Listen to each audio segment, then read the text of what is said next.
everybody. I'm not going to have you on here waiting too long with my intro, y'all. You know, when we do a live stream, we're doing the whole come on in. But I see y'all are already in here. I'm the one that wasn't in here, okay? So, what's up, everybody? It's your girl, Nita, your favorite diva, and I'm back to do the rewatch of the best man, y'all. I was just on VKJ channel. I put in the community tab earlier. We were discussing the best man, the final chapters. Okay. So we was having a great time doing that. And yeah, so I wanted to come over here. I saw y'all in the chat. I was like, I'm not gonna let y'all be sitting up here waiting on me. Let me get my notes up and we are gonna dive right into it because I am going to be covering the best man, the final chapters as well. Now, I don't know. Y'all tell me how you want to do it. Do you want to do it episodic? Let me know if you want to do it episodic. I am down for doing it episodic. They will be live streams. I'm not going to be doing anything prepared. It probably will be off the dome. We will be having a conversation. Hey, Miss Kira. It's going to be on the top of the dome. We're going to be just going through what's happening. But if you want to just do one big, huge, because they binged it, they dropped all the episodes at one time. If you want to do this one big one and you want me to have special guests on, or if you want to call in, I can drop the link. I might drop the link for y'all tonight because I want to have a conversation. I don't really have a lot of people. Well, I didn't have anybody to come join me for this live, but I did promise y'all, and I'm sorry it's late. You wouldn't believe how much it takes to write these notes for a movie. Okay. So anyway, that's what I said. I don't know if I'm gonna do everything verbatim. We're gonna kind of just try to get into it, y'all.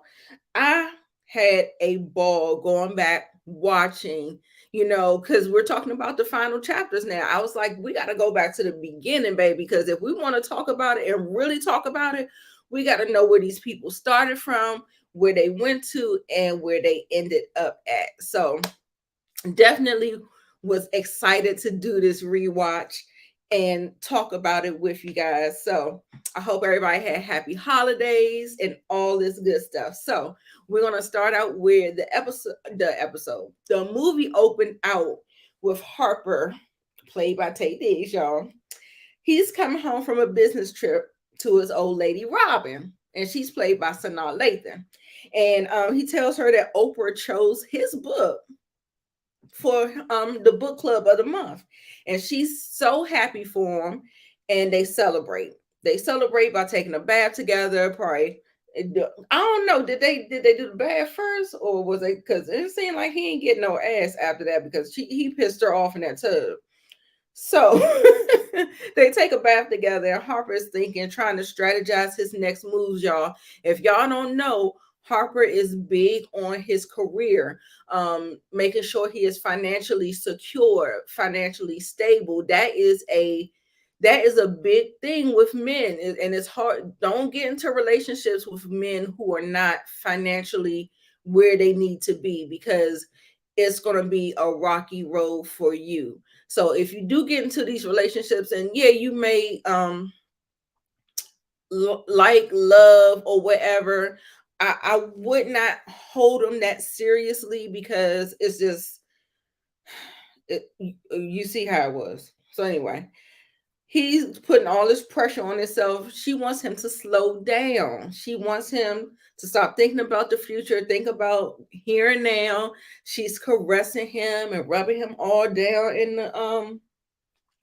the tub or whatever. And then she was just like, I could just do this forever. And baby, why she say that? Why did she say that? He doesn't respond. Actually, he looks like he clams up and like just goes mute. I was like, well, god damn. I said, is it that bad? So anyway, like I said, it was a pregnant pause. She gets in her fifis, she get in her feelings, and she gets out the tub. And right then and there, I said Harper is emotionally unavailable to Robin. So they're on the way to the airport. He's getting ready to go to do to go with the guys, go early because they're doing the bachelor party and all that stuff or whatever. And those are his friends. Those aren't her friends. So he's going first, and then she's going to join him right before the wedding as his date. And then she says she's nervous about meeting his friends, especially Kendall. Now, Kendall is Nia Long's character in the fictional book that the movie is centered around. Okay. So it's a fictional book that is kind of based in true facts or true events, like loosely based and kind of embellished. But she knows him. She knows how he wrote it. She understands what it is. I'm about to get to y'all. Yes, they don't. They don't. Let me get to y'all. Hey, everybody. Hey, Monique. The fact that he wrote the book and Ed, yes, all the dirty laundry. And I was like, was he that arrogant? Did he really think that wasn't nobody gonna figure that shit out? Like, I mean, if they are reading it, so when they took turns reading it, and it was like it brought up like really big emotions and oh, it brings back good times and all this other stuff. If you're just swapping a character, you don't think nobody gonna figure that? I'll tell you, that Harper, that nigga was trash. I'm so sorry. he was, and continuously through each installment, he may try to tweak and get a little bit better, but he still was low-key trash. I don't know. He was high-key trash in this one for real. But as he got older, he tried to get a little bit better. But people do not change. People like that do not change. So anyway, I'm glad Robin, because there's a line in this particular thing when Jordan and Harper went on a walk, there was a line where she said, "Your girlfriend is either dumb or stupid. Dumb or patient or stupid, or dumb or stupid." I said, "Girl, a little bit of both." So yeah, so we're gonna get into it. I got it written down somewhere. I'll get to it. So they got into a big argument in the car, and then he was like, "Oh, there's the drama," and I was just like, I said, "Why she can't even say nothing to you without it being an argument? Why can't it be a conversation?" You know, he's very, yes. I hated his character. I was like, he was trifling. Like, I was like, he was like, "So you're not coming to the wedding?" She was like, "I didn't say that." So anyway, let's see. That's what she says, that she's not perfect, but that's what she's portraying. Like, if he clams up, if she voices her opinion, or if she says something that's bothering him and he can't respond to her and he just shuts down, she's gotten into a pattern of being silent because she doesn't want to rock the boat. She gives very pick me energy. She wants to be chosen. She wants Harper and stuff like that. So yeah, baby. Hey Zia, thank you, boo. Thank you. Harper has been a nasty person since 1999. Period. Period. So we go to merch, y'all. He's played by Harold Perrineau, and he picks Harper up from the airport. They chop it up. They talking about some troubles that they have. Okay, about the bar, the better school. Oh, he is a teacher, right? And he has a better offer to go get six figures, get established, get, something, but he said he has to pass the bar. So I guess he has something that he needs to do in order to get the better paying job. But I get the sense that he wants to make a difference at the schools that he is at. So that's what I thought. He wanted to make a difference in the community. He told him, if you're gonna be stressed out at your job, you might as well get paid for it. And he was like, you sound like Shelby. And oh, he's like, how she's doing? I like her. And he was like, that's not the way you portray her in the book. He said, you read my book? He's like, no, I ain't read it. Y'all know merch cannot hold water, right? Yes, definitely go along to get along here. And so everybody is reading the book, y'all.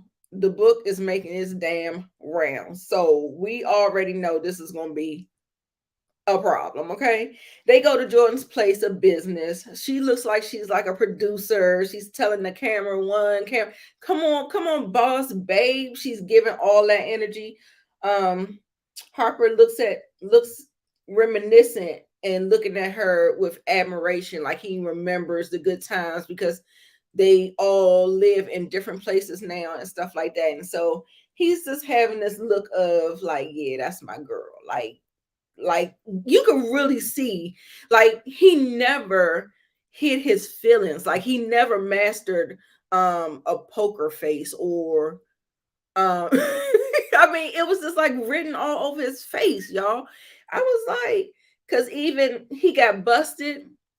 Jordan busted him when he was talking about Mia, and he was just all in his head and looking all lovingly, like he remembering some kind of old times and stuff like that. And she put it together just like that. And same way, if Merch was to look at him as he was looking at Jordan, he probably would have picked up on something too. But you ain't heard it from me. Yeah, it was his dream to be an educator. Okay. Merch got a big mouth. Yes, yes. Hey, Inga, babe. They do a narration over the situation of him and Jordan studying, feeling exhausted. So we get up and do the Stevie Wonder do do do do do do do. So y'all, I love me some Stevie Wonder. This soundtrack was thebomb.com.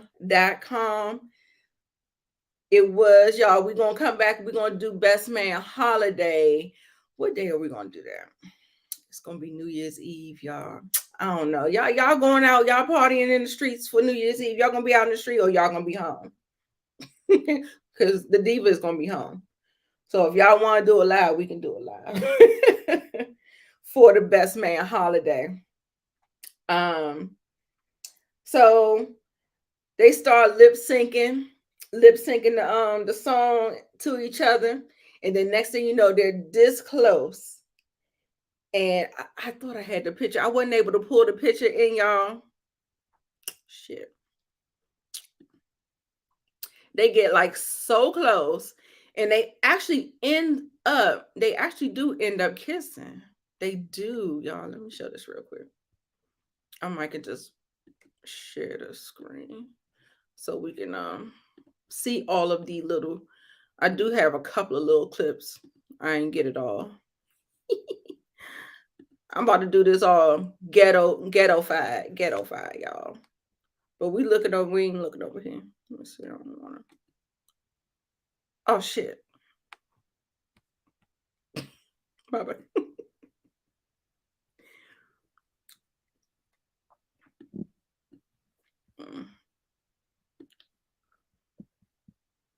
So see, they getting all close. It's this first picture right here. They getting all close, and next thing you know, they start kissing. The next thing you know, the record starts to skip.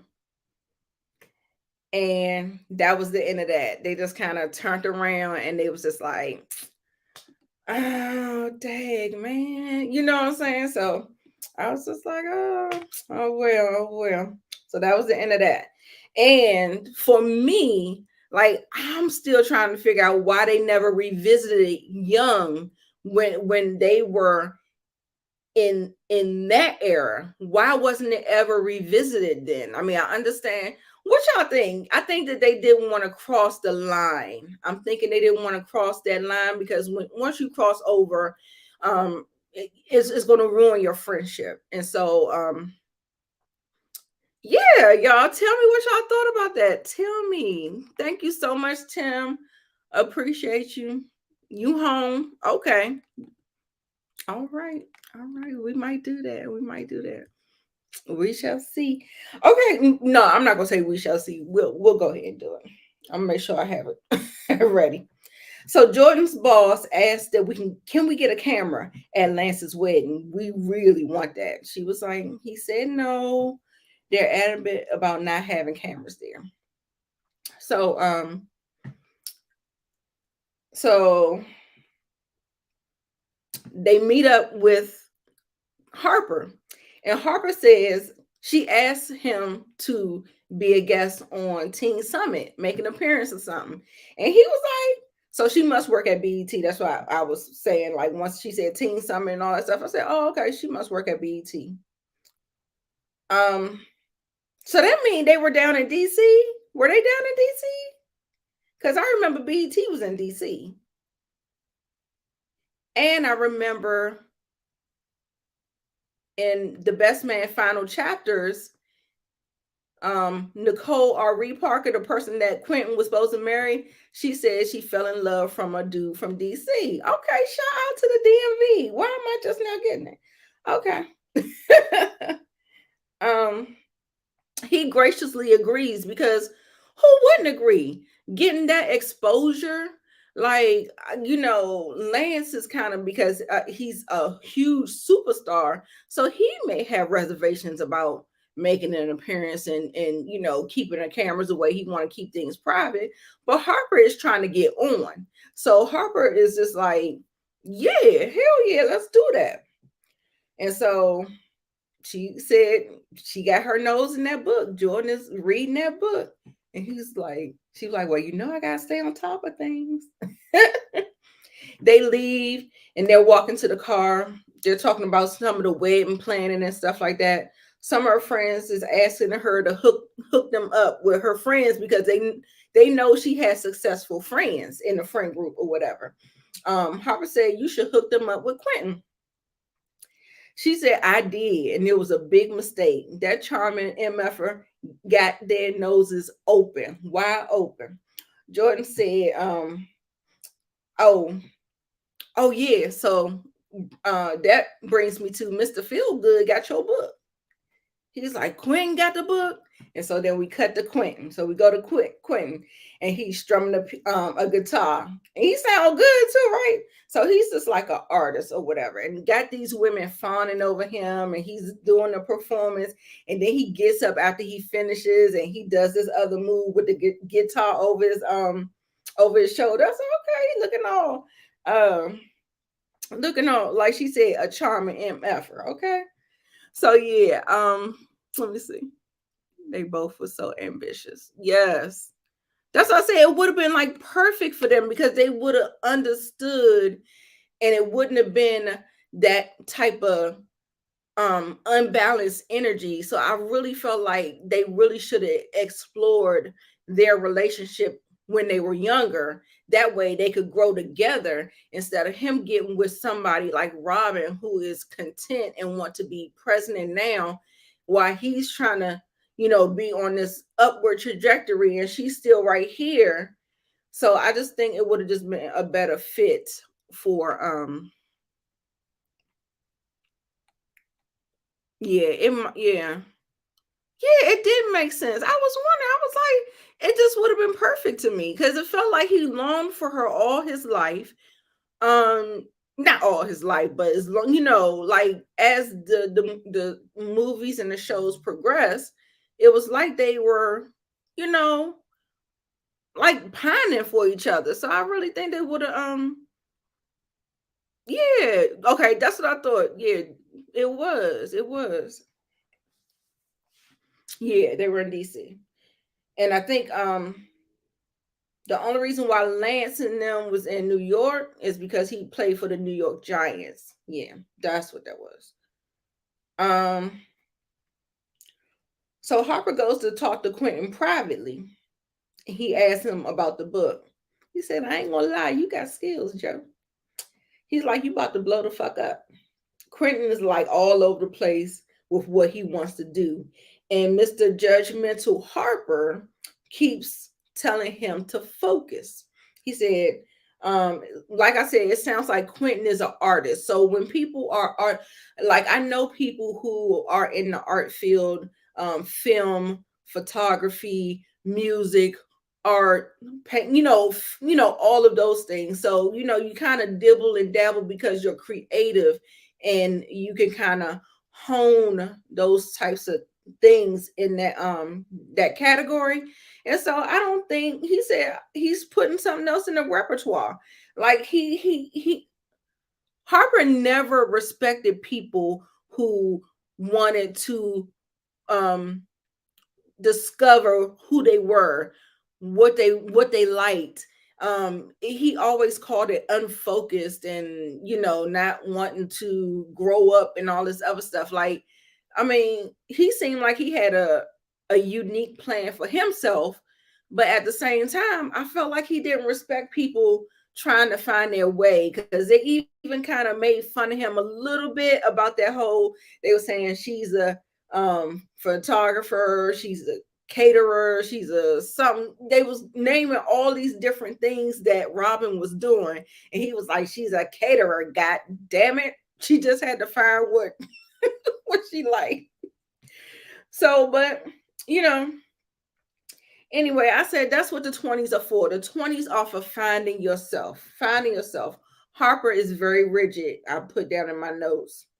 um So I think Quentin, he was teasing them about the book or whatever. He was like, "Oh yeah, so where the book at now?" Then you hear the squeals, clank, cameras clicking. It's Lance. So that's where the book is now. Okay. So of course Lance is played by Morris Chestnut. Um, and they play that song. Here's what you want, here's what you need. I think that's the Roots. That's the Roots and Jaguar Wright. Um, he's walking doing photo ops. Everybody's like fawning over him, of course, because he's a famous, successful football player, might I add. And they going over to Jordan and Merch as he makes his entrance, and we see L Boogie. They call him L Boogie. 6-0. Harper goes over to Lance and jokes to him about the best man is here. And he said, "You gonna get over that broom if it kills me." And I said, "Ooh, was that a foreshadow?" I said, that's a choice set of words. That is a choice set of words. Their relationship would not work or last long, in my opinion. They were too career driven that they were eventually would neglect their partner.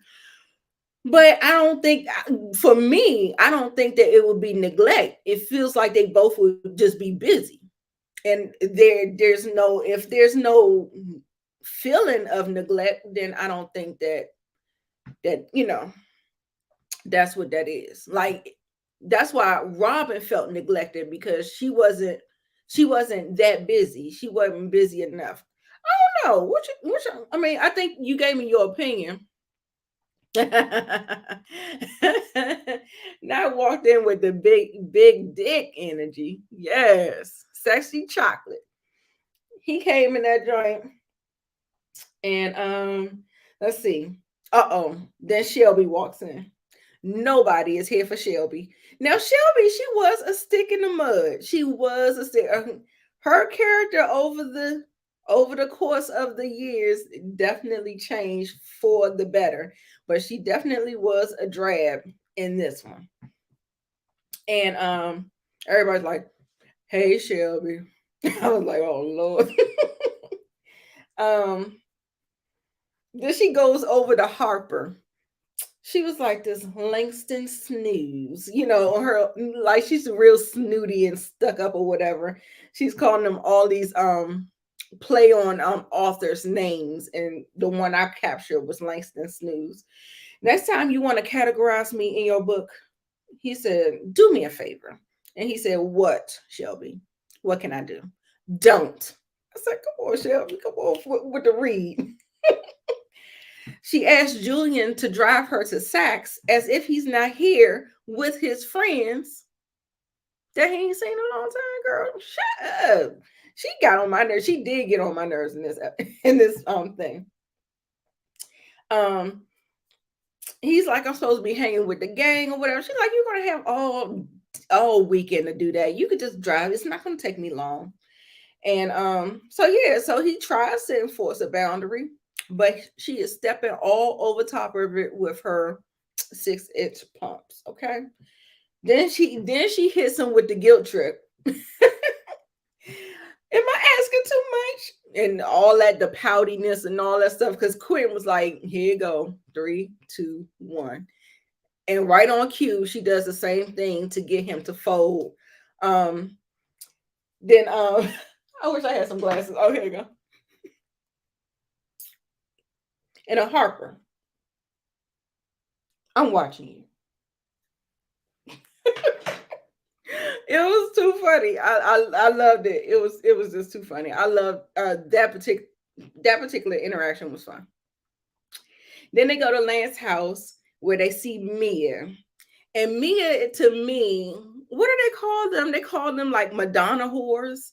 Is that like the consummate Madonna whore, something like that? How they, she portrays herself to be a certain image or whatever, and how she is like, she has the halo effect going on or something. And the song Beautiful Girl, she comes walking down the stairs looking like some kind of angelic being or something. Child, I don't know. A good girl, so to speak.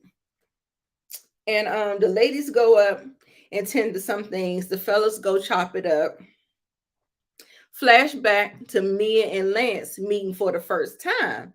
And what we do see is that Lance likes a challenge. He likes a woman with a challenge. So if anybody has some kind of pushback on him, because he's used to girls dropping the panties, the panty drawers, shout out to Lamont, dropping the panty drawers just like that, no coerce, no foreplay, no nothing. He's just able to get the draws because of the position that he has obtained, as far as his career and all the stuff. He was the ladies' man, okay?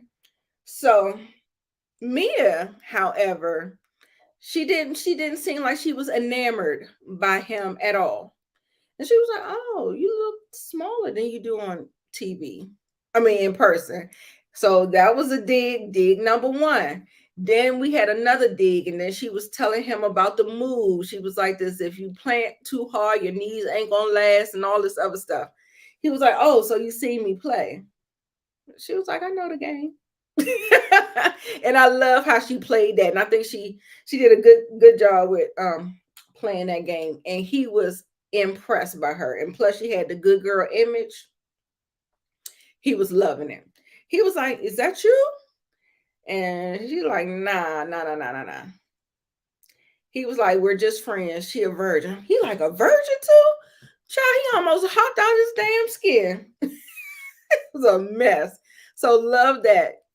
Yeah, she did. She played him perfectly. And if you remember in the final chapters, there's another certain young lady that ended up doing the same thing, and we'll get there. We'll get there. Yes, that turned Lance on. Mm-hmm. Mm-hmm. I think so too. I think so too. She puts on. Right. They gave the Mia the pure halo good girl effect to her. Exactly. Exactly. But it also makes the decision that she made, it also just kind of adds an extra layer to that too. Because of the halo effect and how she ended up doing that. I was just like, ooh. Let me see. Where are we going? Okay, so Lance takes Jordan home. Harper walks her to the door, and they're about to have a conversation, talk about, why did you really leave your girl at home this weekend? Nigga, I see you. We see each other. That's what she was saying.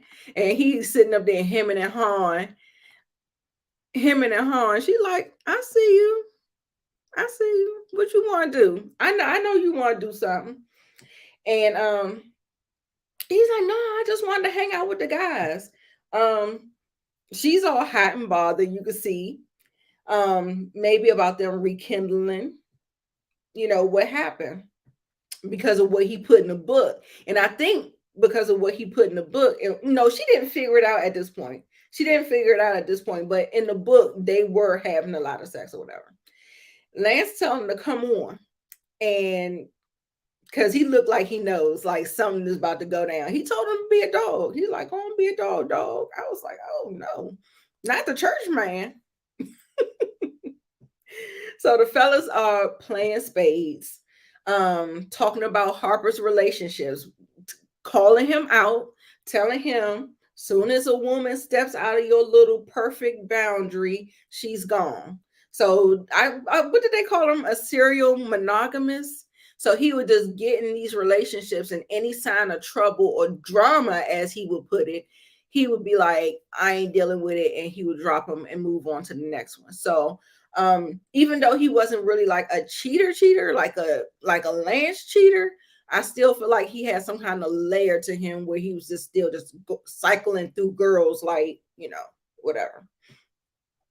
Did y'all pick that up, or was that just me? I was just going somewhere else with that.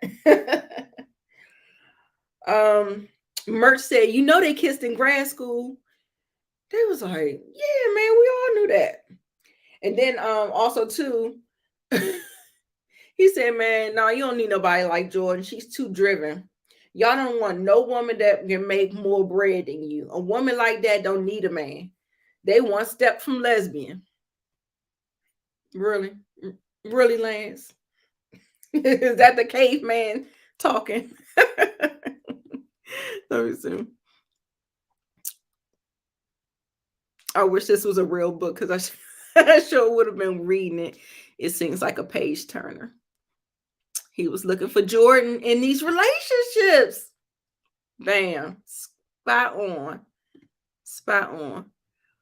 Yeah, go ahead, be a dog. Right. Just as long as you don't be a dog with my woman. Quentin and Shelby. Quentin, Shelby runs your ass.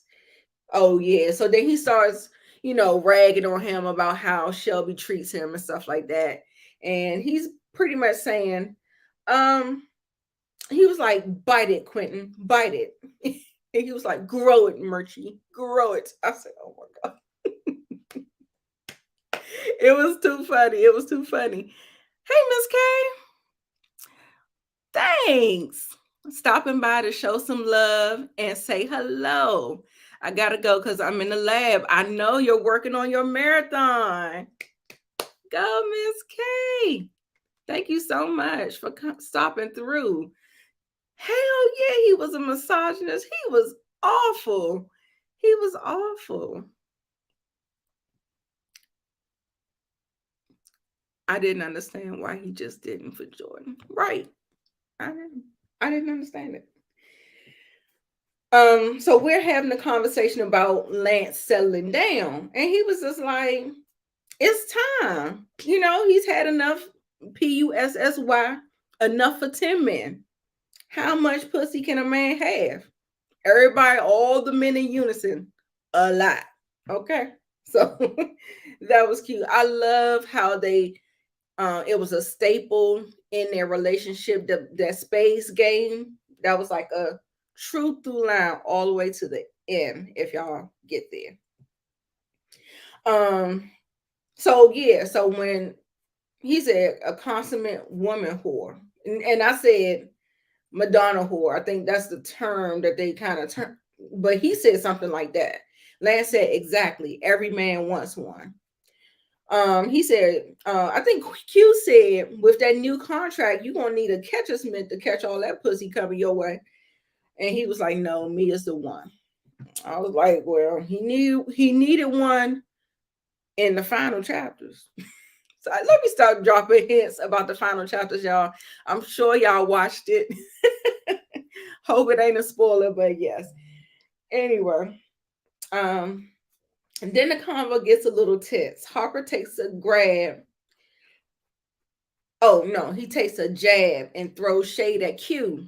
Then he looks at him like he looking at him like, Nick, you won't fuck around and find out. That's what Q was looking at him like. I was just like, Let's see. Oh, he calls him a bullshit artist, y'all. I was like, nigga, I know you lying. Then he says, then he starts to say, man, you can't trust none of these bitches out here either. They just as scandalous as us niggas. You don't think Mia got with any other niggas? He was like, nah, she was a virgin. I was her first, her last, her only. Quentin was like this. Really? So you don't think Mia ever tiptoed out? Lance was like, nope. How do you know? Because the pussy curves to my dick. That's how I know. I was just like, that was actually a lie, y'all. They was using that back in the 90s. 90s and the 2000s.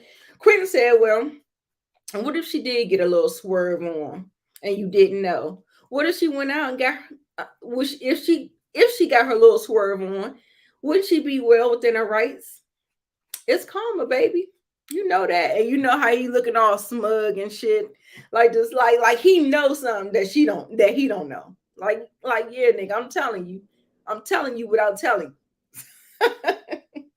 So everybody looking real tense. Everybody sitting around the table looking tense. Like Harper looked like he was about to shit a brick. Let me just say that.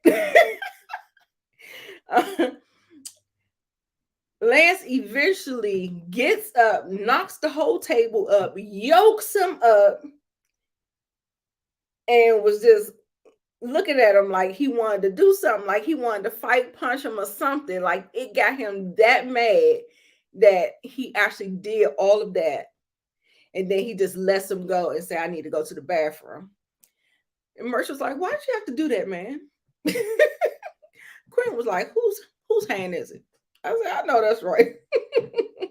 Quentin was a mess, y'all. He was a mess. I loved his character throughout all of the whole installments. He was like one of my favorites. Merch is a fan favorite too.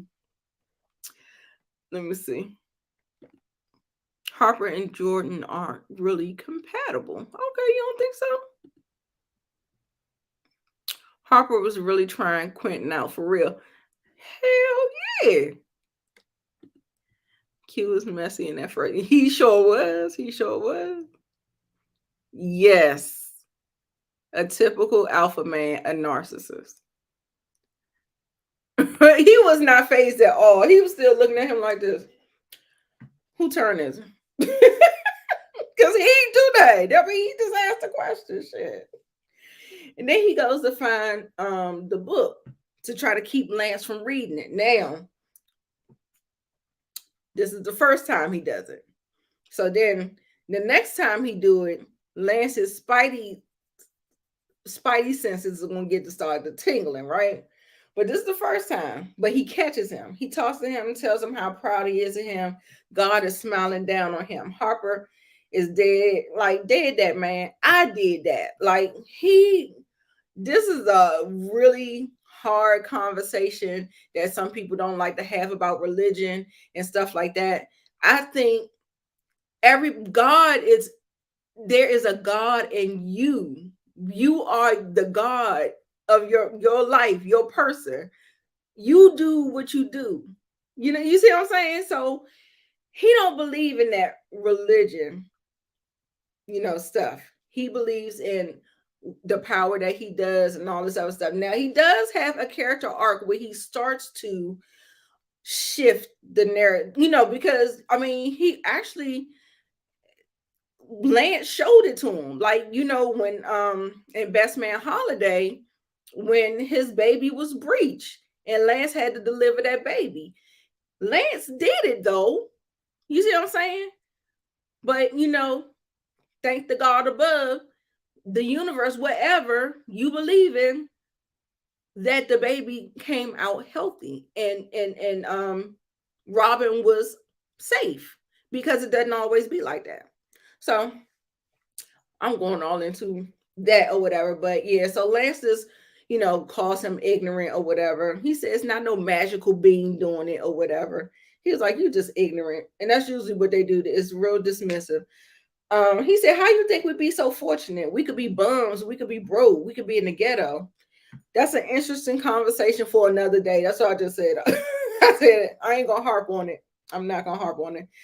He shifts the conversation to the tuxedo rental try on tomorrow, and he was like, "All right, bet we're gonna go do that." So Lance said, "Yeah, I saw how you and Jordan was looking at each other. She wants you. Y'all gonna be slapping bellies before the weekend is over." Harper said, "What's all that fidelity talk you was just talking about?" He said, "Yeah, man, I'm talking about me though. But you go ahead and be a dog. Roof, roof." So yeah, so that's another thing. That shows that hypocritical nature that exists in religion, and how they believe in it and they're so staunched in it, but in the a different breath they could be doing something totally immoral. Anyway. um Harper calls Robin to tell her about everybody reading the book, and that he's kind of like, he's getting tense. She's like, "What's the problem? They was always going to read the book, right?" He said, "I didn't think that they would take it so literal." So he's seeing the reactions that's coming about this. She said, "It'll be fine." Then Jordan walks away. No, Jordan walks in to see him. He's in his boxers only.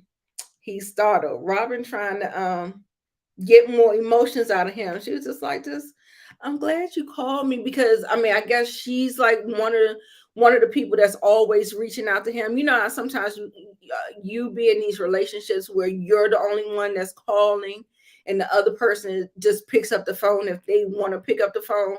So it feels like it might have been that situation, because she was like trying to, like give him a big up for calling him, for calling her.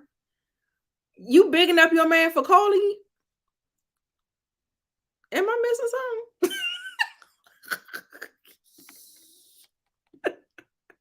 Am I missing something? You pat your man on the back for giving you a call, girl? Couldn't be me. They're not gonna. They would have been. I don't think Harper wants a woman that ambitious. Okay. Lance was definitely giving hypocrite right. Right. Of course they're gonna read the book. And like I said, he told such a coming of age story, like something so pivotal in their life. Everybody, they was curious to read it, especially if they're playing like these embellished characters, in the book. She was like, "I love you," and he's looking dumbfounded and embarrassed, and just gets oh, it's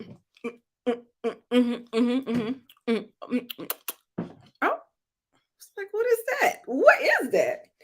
And I wrote again, he's emotionally unavailable. Then they're walking in the park. They're always walking in the park. They always walking and talking. They always have these long sessions. And Jordan and Harper, that is. She's telling him that you're Jackson, I'm Kendall. They're both the same person. She said, "Your lady is either real patient or real dumb." He said, "Robin understands it. She deals with it. She knows I had future plans for my. She know I had plans for my life way, way before I had thoughts of her."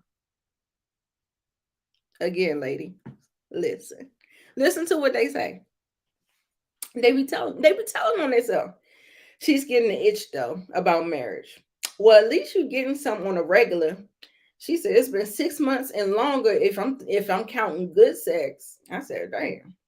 He said, "All work and no sex makes Jordan a horny nut basket." They are in the store, and I think they're shopping, wedding shopping for their wedding gifts or whatever. And they start talking about Mia.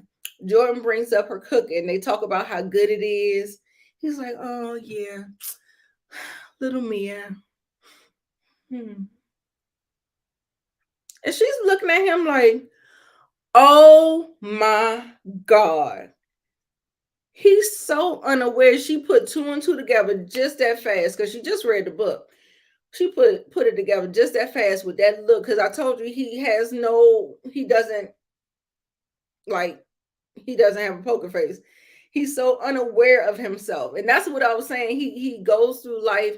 He has tunnel vision on his career, but he's not mindful of himself, his choices that he makes as he concerns himself with his friendships, and all the relationships that he deals with people. He's so unaware. She was like, "You scandalous dog." And then he walked away from her. She was like, "Don't walk away from me." She said, "We just switched places. She's Casey and you're Jackson and I'm Kendall. You said Jackson and Kendall sex is like crazy, but the gag is we never had sex. We just slept in the same bed like Jackson and Casey." He tells her she's bugging. Jordan said, "Oh my God." And the forehead kiss is passionate, is endearing, is damn near erotic. He interjects. He says it's bullshit. She was like, he was like, okay. She said fictitious accounts of aspects of his life. She was like, ooh, and you actually dedicated the book to them? What are you doing? Are you trying to get found out? That's sick. He said, yes, it is. He's like, because I don't even know what you're talking about. Lance is not even going to have enough time to read the book. He's not even going to find out. If Lance find out, you better use your feet and run. That's what she said. They go back to meet up with Lance, and he is reading the book, and he is enjoying the book. Okay. They look worried. They're sitting in there looking like two hookers in church. Jordan was like, "I'll see you at the church." They secretly named him the Ebony Humper. Man, this is a page turner. He said, he was like, "I didn't think you'll be able to watch it." And he was like, "I had insomnia." He was like, he said, "It's a good thing you changed this dude to a hoop star, or I would have to disassociate myself from you and the book. This dude fuck mad hoes. I'm flattered. Was I really that bad?" Harper said, "Yes. Yes, you were." And in the final chapters, we see it. Lance said, "Yeah, you're right, man. I can't even front. Can't even deny it." What y'all say? Right. Right, Vaughn. They never should have. Yes, never. That comment right there is spot on. Flashback of him cheating on Mia and getting caught. She wasn't taking his calls. It seems like he broke up with her. He's asking Harper to help him. You know, he get the Bible in his hand, and you know he ain't messing with no Bible. He was like, "I gotta pray to God about this wayward dick I got."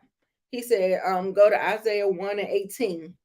He asked Harper to read it. He said, "Man, you know, I don't get down with that religion stuff." But he pressured him to read it, and he read it. So Lance and the fellas are out walking, I guess, to a restaurant, to a car, or something like that. They stop for autographs, and they talk about how easy it was to get girls. No coercion, no foreplay, no cuddling, no caressing, no kissing them on the forehead to get them moist. Yeah, I know you used to do that. You ain't slick. And then Quentin like, "Yeah, nigga, you ain't slick." I loved it. He said, "Nah, that ain't work for me."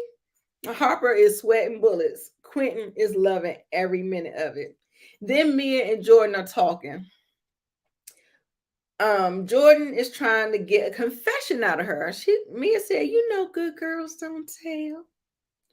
She said, "What I will say, what we shared was as endearing and as sweet as a forehead kiss.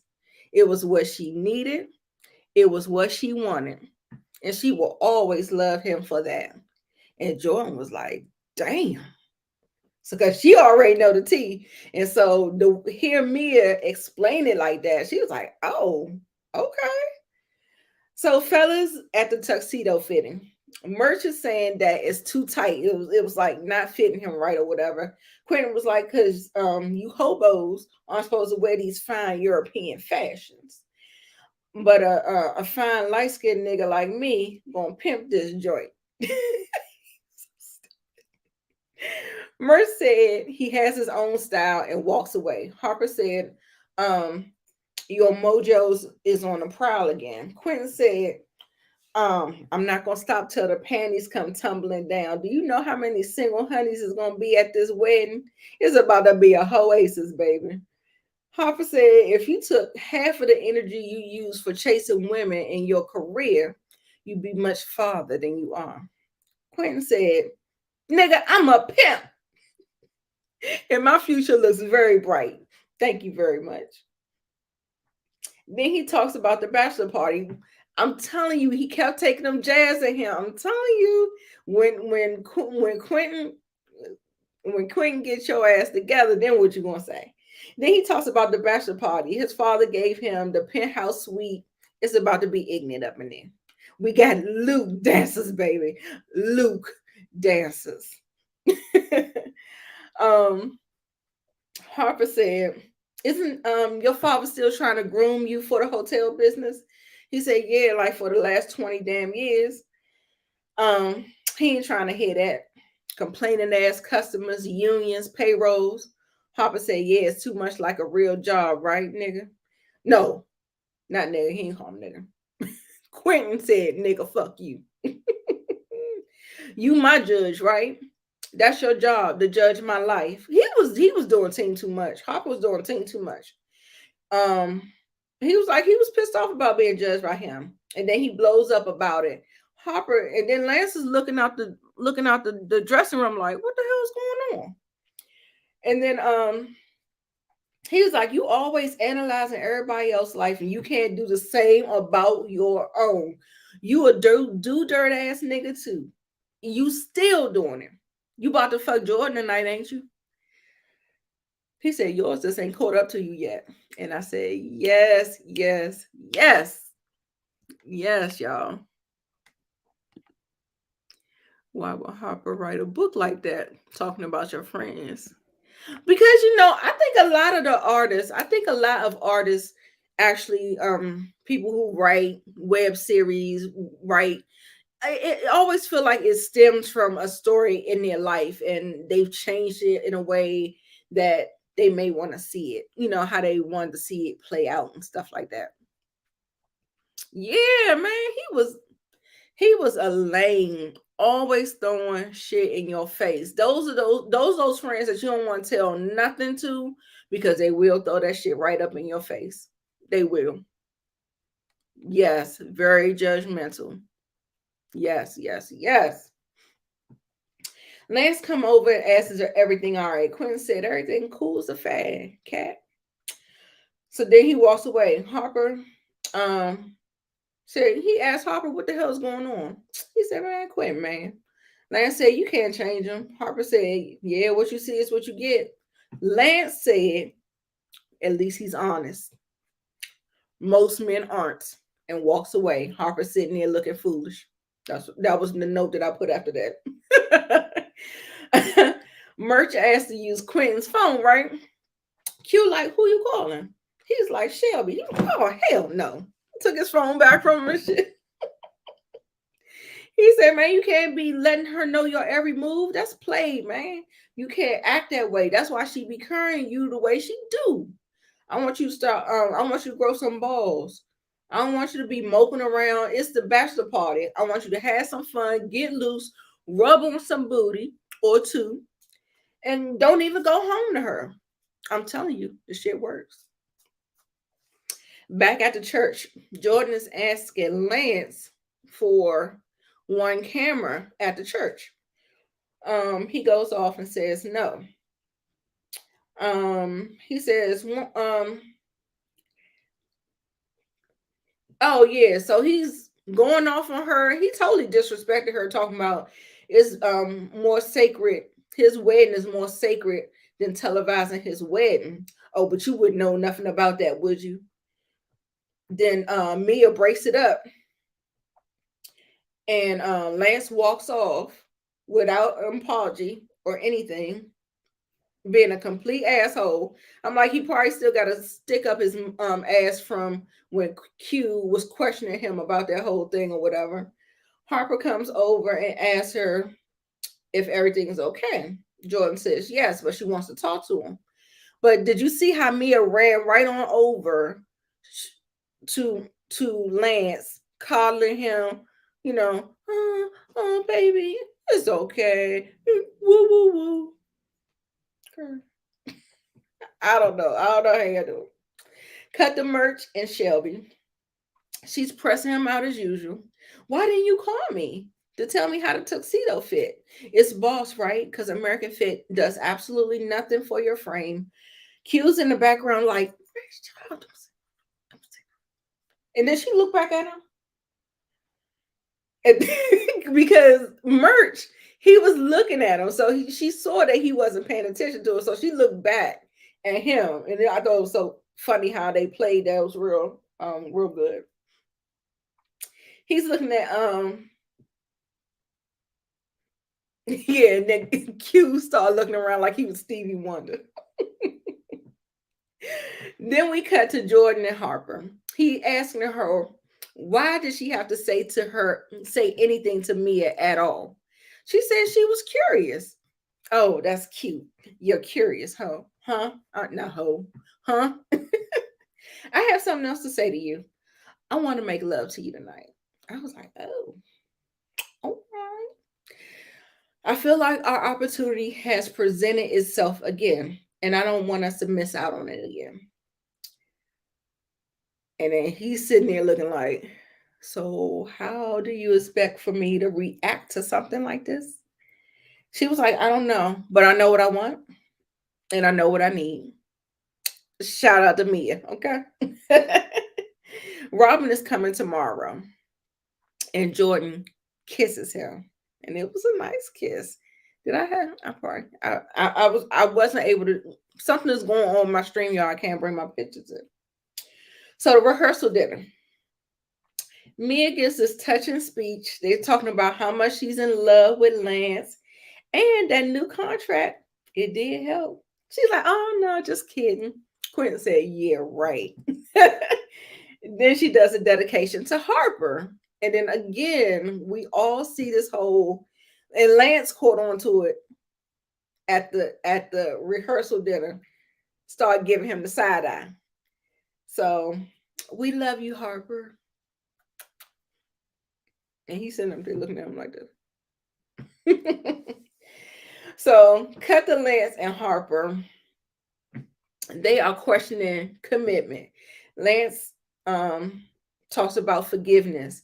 And if she ever stepped out on him, I would just have to deal with him. I wouldn't even question her about it because she's dealt with all of his indiscretions. Then Harper tells him that you need to no, wait a minute. Harper tells him that he needs to tell him something. Oh, he needs to tell him something.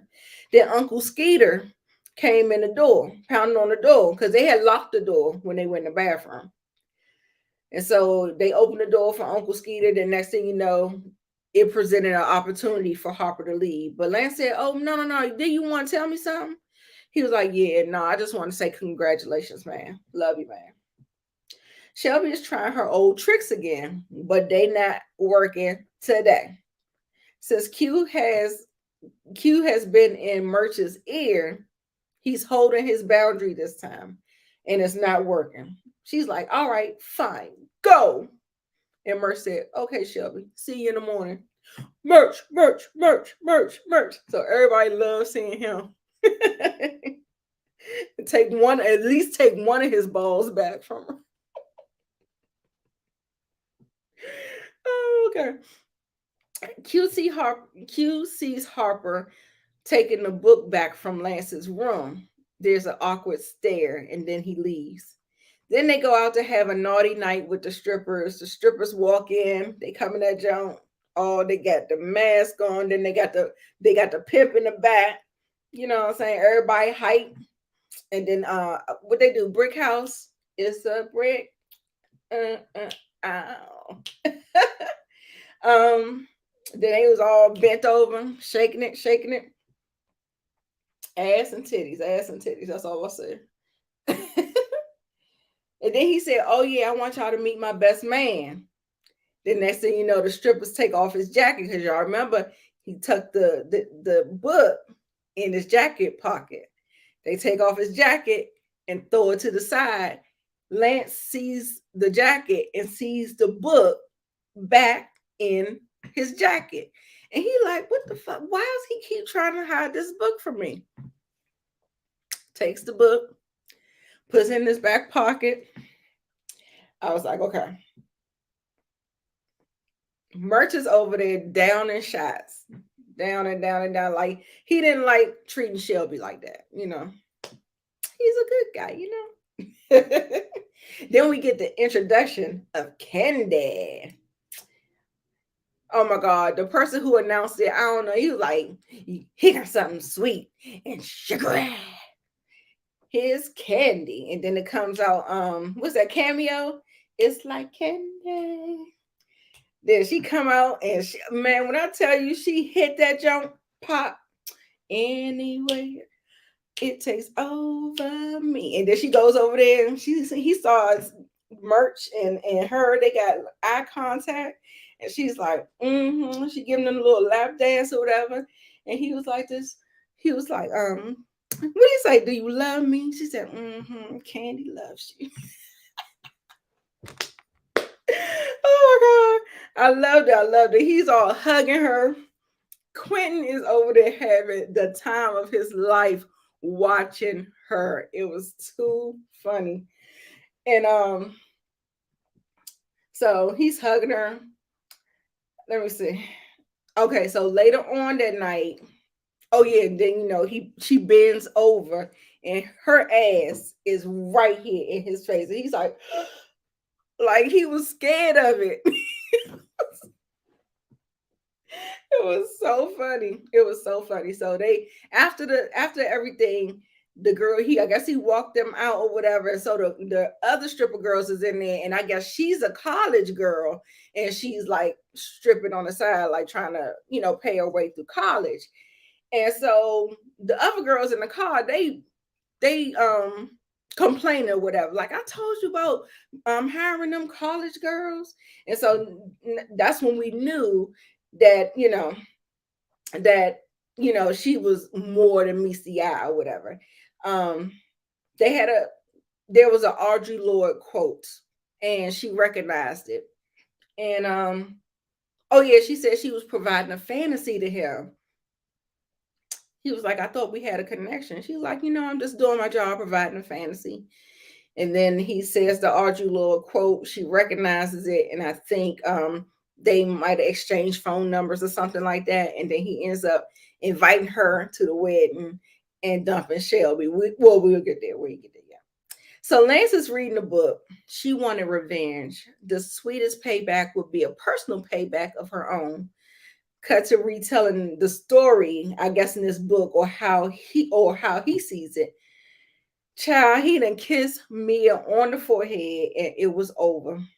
Then it cuts to the real life Harper saying, while he's reading it, saying that he's about to blow her back out. So he's like, they cutting back and forth, whatever. So now he's getting his stuff, getting ready, and then he's patting, and notices he doesn't have the book.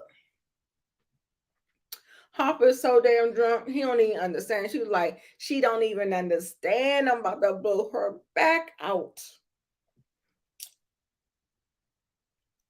Then they show them their little session. Their little session. It was very erotic. The biting of the, what was she biting on her shirt or biting on the covers and all of that, and he bending her over. I said, "Oh, that is something else, something else." Lance started seeing red, baby. He bursts out the bathroom and proceeds to kick his ass, throwing him all over that room. Then they get over to the balcony. He's holding him over the balcony. Oh my God. Q, he waves through the crowd to see. He's like, what's going on? What's going on? So he's looking, seeing what's going on or whatever. He looks on sarcastically and then he interjects and tries to talk some logic into him. He was like, this Lance, yeah, Harper's a bitch ass nigga. He a bitch ass. But you're not going to do this. You're going to marry yourself a beautiful woman tomorrow. And he said Connor wouldn't come back that strong. He wouldn't do that to you. Pull him up, L. Pull him up. So then he said the motherfucking wedding is off and told everybody get the fuck out. And everybody like, Lance, please, please. Scandalous, y'all. Y'all in these comments. He sure was. I mean, the grunts on her face, I was like, oh yes, yes, Faith, you probably, this might be a little much for you because I'm using all the words. Then Lance tells him to go to hell. Quentin is looking at him like, Merch finally gets back up there and asks what happened. He picks up the book and left. Harper pulls up at Jordan's spot, knee along, baby, looking like snack, appetizer, dinner, and dessert. Ready. She was ready. She spraying. She's like, let's get it together. So she goes in there and opens up the door. He pounding on the door. She opened up the door. He looked like chopped meat. I mean, you know, he's already dark skinned, so his bruises look like they were purple. Child, she was like, you are really fucking up the mood in here. And so he came in, she was like, so he figured it out. And he was like, yeah, he did.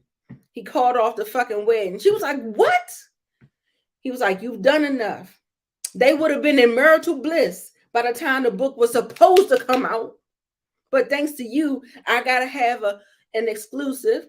I got my ass whooped. Almost got thrown from a fucking building because of you. I'm getting all excited.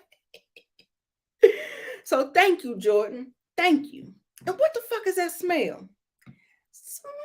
She smacked the shit out of his ass. And I heard it was unscripted. Hey, listen, he deserved that smack. He deserved, right, ready, willing, and able. Yes, the audacity. He deserved that smack and a little bit more.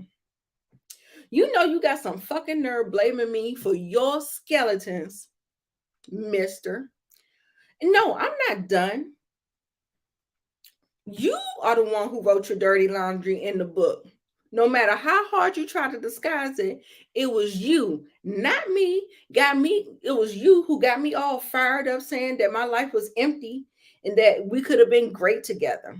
That was you, okay? Not me, you. Then he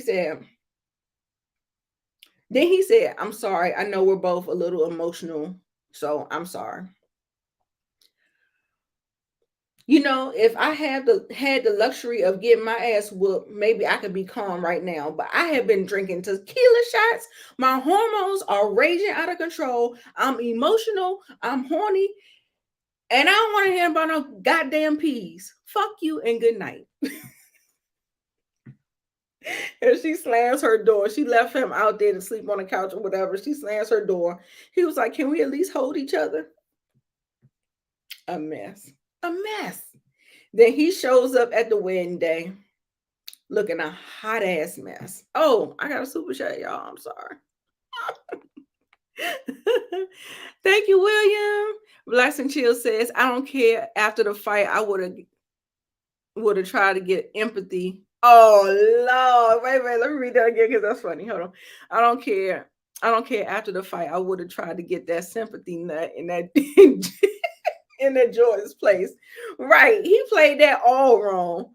He played it all wrong. I was like, shit, he probably couldn't get nothing because Lance probably bruised up his ribs.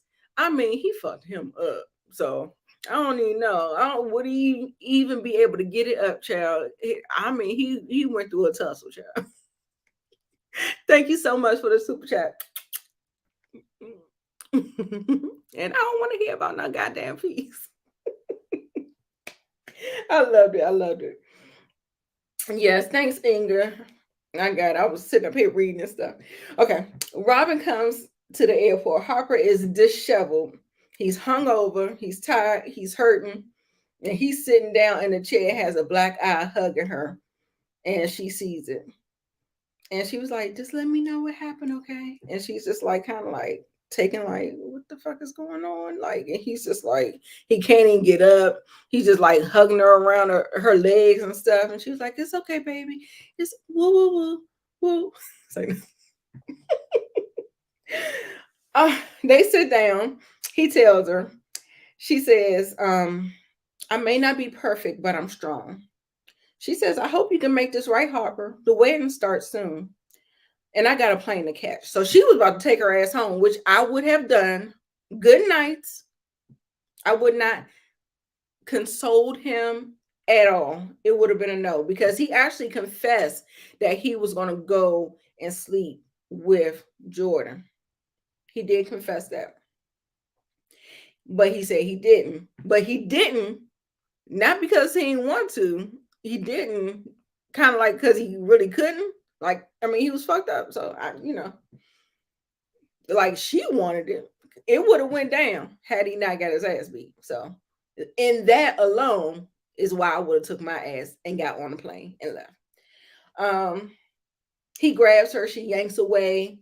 He was like, I need you. Shut up, Harper. She turns back. I wouldn't, but that's just me.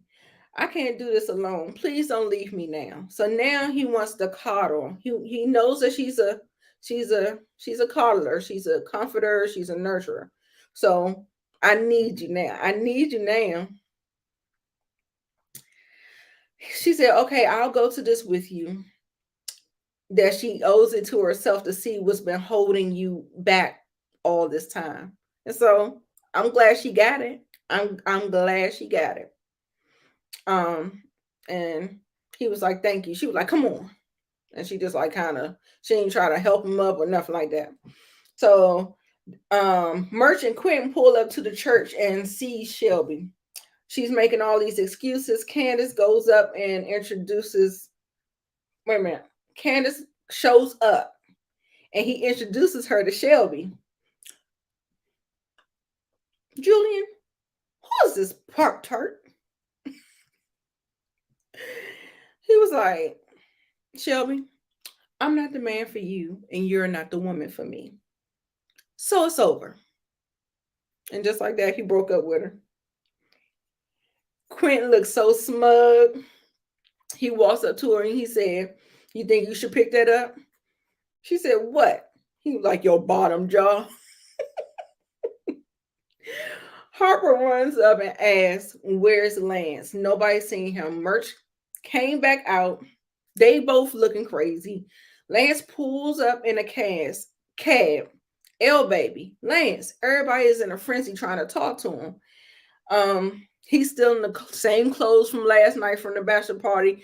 One side was tucked in, the other side was tucked out. He was like, nah, I was just coming to tell my parents face to face that I'm out.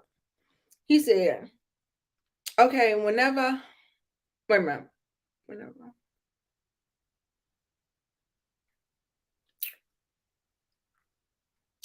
don't even understand my notes, y'all.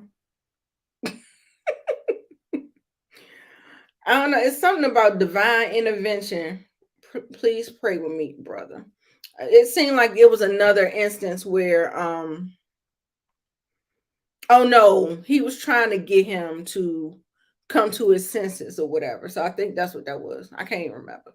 So we cut into Mia putting on her wedding dress, and she's like crying because she don't know whether or not she want to wear pearls or diamonds.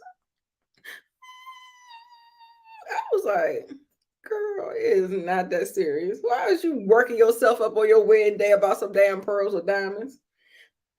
And they see Robin. Robin walks in. She said, she said, "Oh yes, come in, Robin." And she was like, "I don't know why you're crying. You're fine. You look beautiful." And then she ends up calling, what she called? She ends up calling Jordan Kendall by accident, right? And then Jordan looks at her like this.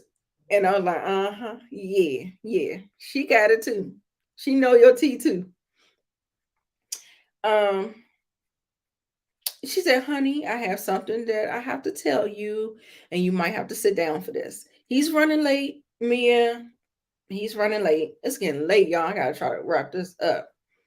Um, yeah, that's what I came to tell you. He's running a little bit late. Um, but he's here now. And so they cut back to him, like, what scripture do you want me to read? And then it says Exodus 20:14. And then it was something about like adultery, something, not adultery, but something about betrayal or something like that, or whatever. He was like, "I'm just trying to stop you from making a big mistake. What do you want to hear?" He said, "I want to hear the truth." "No, you don't want to hear the truth. All you want to hear is that, you're an amazing running back and that you want everything to be perfect. When the truth is, actually, you could use some work on your lateral move and send a short yardage, all the stuff, blah, blah, blah, blah, blah. And a long, long, long time ago, your best man made a terrible, terrible mistake. And I'm sorry, man. I'll give you my right damn arm. You said it yourself that you will forgive Mia. You're just not being realistic right now." And he was like, "The Bible is real. And Mia is your world. And Mia is as close to perfection as you're going to get." And he is absolutely right with that. Lance thinks about it. He knows. He gets on his knees and asks for forgiveness. Harper is trying to roll out, but he makes him stay. I think that was one of the flashbacks. He said, "He's a Christian and I have to forgive you. Doesn't mean I have to like it. Recognize and respect his strength." Okay. I was just checking, make sure I ain't had no super chats. So the song plays. Here I am, looking in the mirror. Mia comes down the aisle. I ain't gonna torture y'all because I can't sing. Mia comes down the aisle. Lance is crying. And then after all is said and done, he winces through the wedding vows.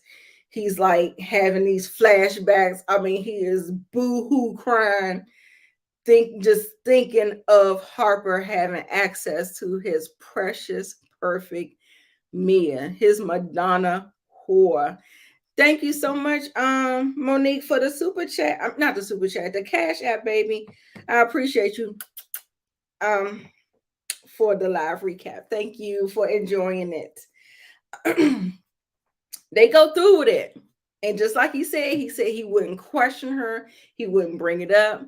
He was true to his word on that. And they jumped the broom onto the wedding reception, y'all. He's trying to say a prepared speech. Quentin was like, "Man, say it from the heart." He really can't, because that's not the space that they're in right now. But, that was me. I just said that. But, he said, "Speak from the heart." He gives a speech that somewhat speaks to the current situation. Everyone stood up and applauded except for Robin. They throw the bouquet. Shelby catches it, or should I say, she bumps somebody out the way in order to catch the bouquet. They throw the garter, and then Quentin catches it. And so that's like the whole foreshadowing of them later on. Q puts it around his mouth and puts his her foot in his mouth or whatever, being all seductive and sliding it up her leg and sliding. And he was like, "Say you like it. Say you like it." And I think Shelby, because she don't really like Q all like that or whatever, or at least she didn't think she did. And it felt like she got a little, like a little tingle somewhere. Something was tingling and she runs off or whatever. And that was another full circle moment later on in another installment, y'all. Jordan and Harper, no, Jordan tells Harper that Robin is the one. Don't lose it. Jordan said, "I love you, Harper," and kisses him on the cheek. Uncle Skeeter is dancing with Robin. Jordan goes over to get her so that Harper and Robin can get. She was like, "Your best man needs you." So she goes over to him. He switches up the words and he says, wait a minute. Oh, he switches up her words and says, "You don't live for today." He gets on one knee and asks her to marry him. And that would have been an absolute fuck no. Okay. That should have been a no. That should have been a no. Nothing in this movie, there was no evidence that she should have ever accepted any kind of marriage proposal from him. Okay. But she accepts. She's like, "Yeah, whatever, man." Again, the red flags is as red as my hair on my head. Child. But if you like it, I love it. So they start playing the Candy song again. Just like Candy. Quentin is dancing with Shelby. Candy is dancing with Merch. The credits roll. And so, yay, we're there.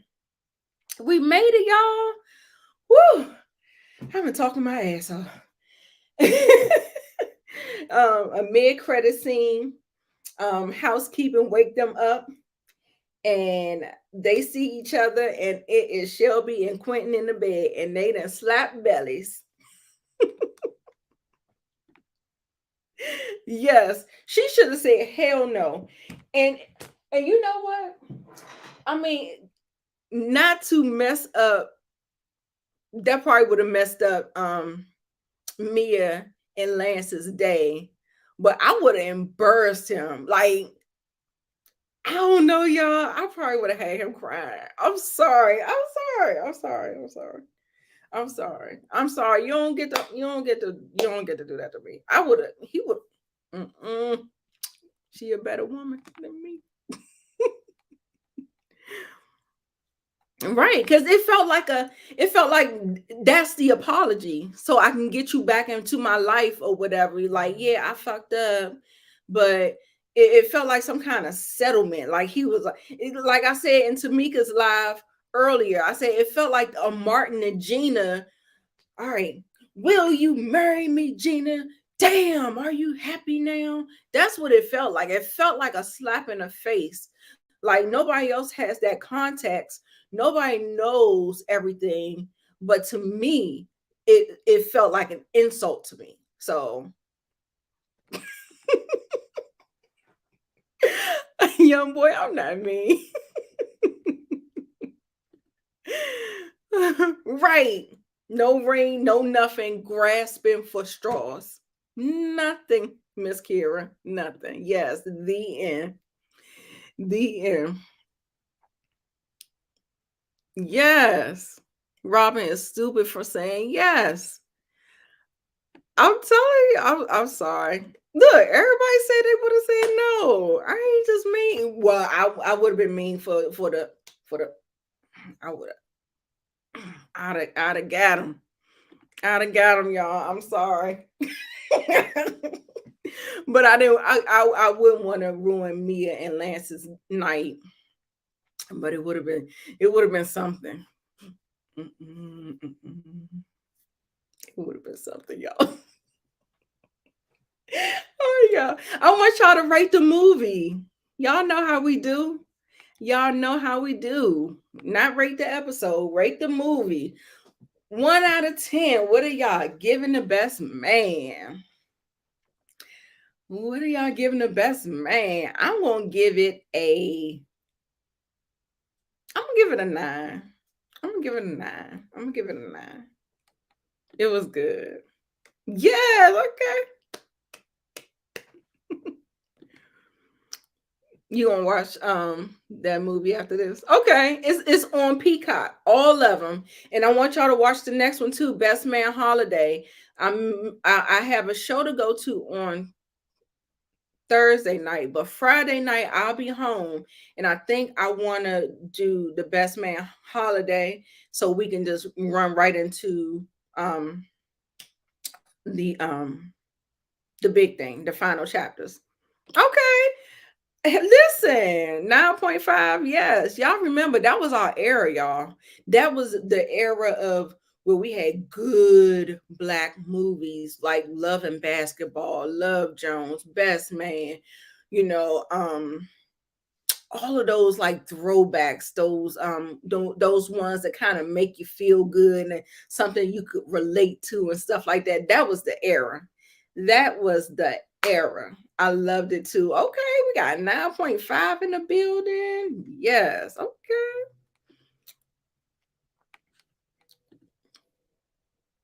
I wouldn't have came exactly. That way there would be no proposal because I wouldn't have been there. Okay. Mm-mm-mm. Oh, I love y'all. I have to get that.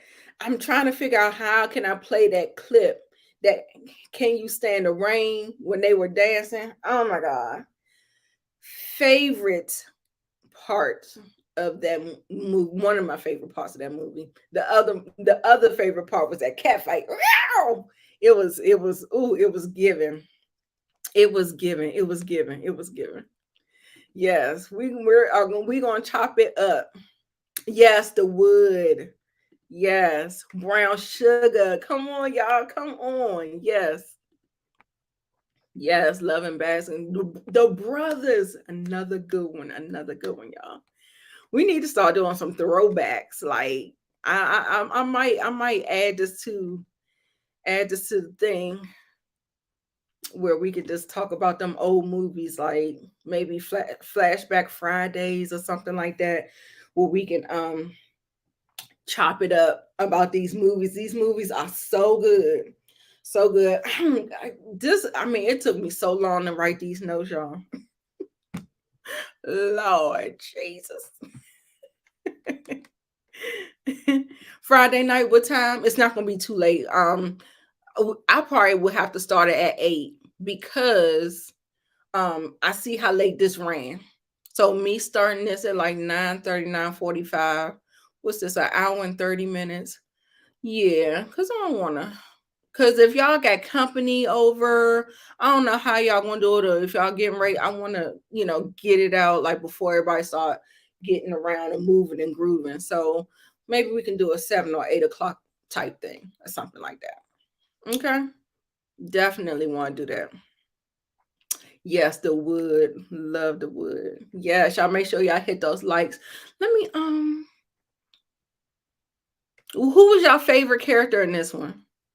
In this installment, who was your favorite character? My favorite character was Quentin. Quentin was my favorite. Um oh, wait a minute. You right, Miss Kira. I misspoke. I misspoke. So New Year's Eve is Saturday. So Friday night is when I got the show. So we're gonna do this on Saturday night, New Year's Eve night.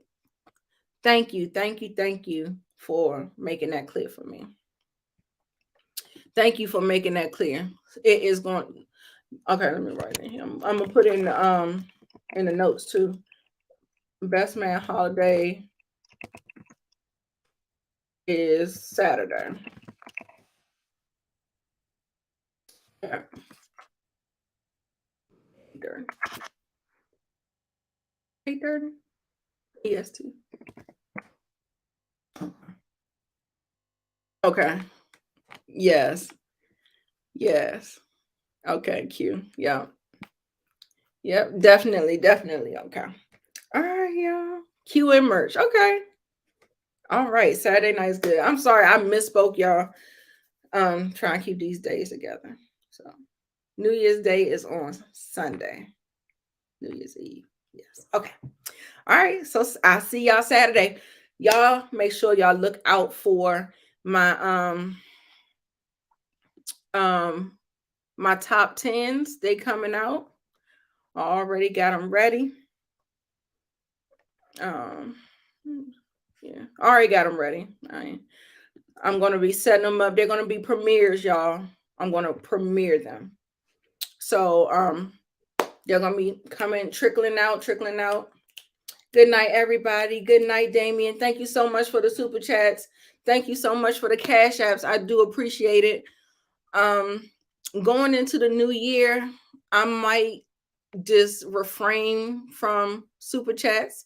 I mean, y'all could do them, but my preferred method is going to be cash apps. I'll read your comment on the screen as well. Because YouTube take too much money out and I don't have time to be playing with them. Okay. I'm trying to find another way so the cash apps can show up on the screen. I'm testing some different features, so look out for me going live, testing a new live something different than StreamYard. So because I've been having problems with StreamYard and I need something a little different that's going to be a little bit more functional and stuff. So yeah, so good night, everybody. I hope y'all enjoyed it and it wasn't another boring live. Shout out to Brillo. I hope everybody enjoyed it. Y'all had really good commentary in the chat and all that good stuff. I appreciate all of y'all chopping it up with me. Miss K stopping through. Damien, I appreciate you stopping through. Yes, they do. They do. I think they take out almost 50%, like 40%. So yeah, so it'll just be better to show your support through Cash App, and I'm gonna eventually try to figure out how to make that the norm. But I don't want to discourage y'all from doing it. But I mean, I would think you would want your creator to get what you're trying to send them without YouTube taking such a big chunk out. So so I appreciate that. I appreciate that so much. And yes, it is a lot. It is a lot, Miss Karen. So but I do appreciate them nonetheless. So if you do send them, that's fine. But I just think it'll be a better use of your money. You have all the money come to your creators that you support. So so anyway, good night, good night, good night. I hope y'all have fun and I will see you guys in the comments.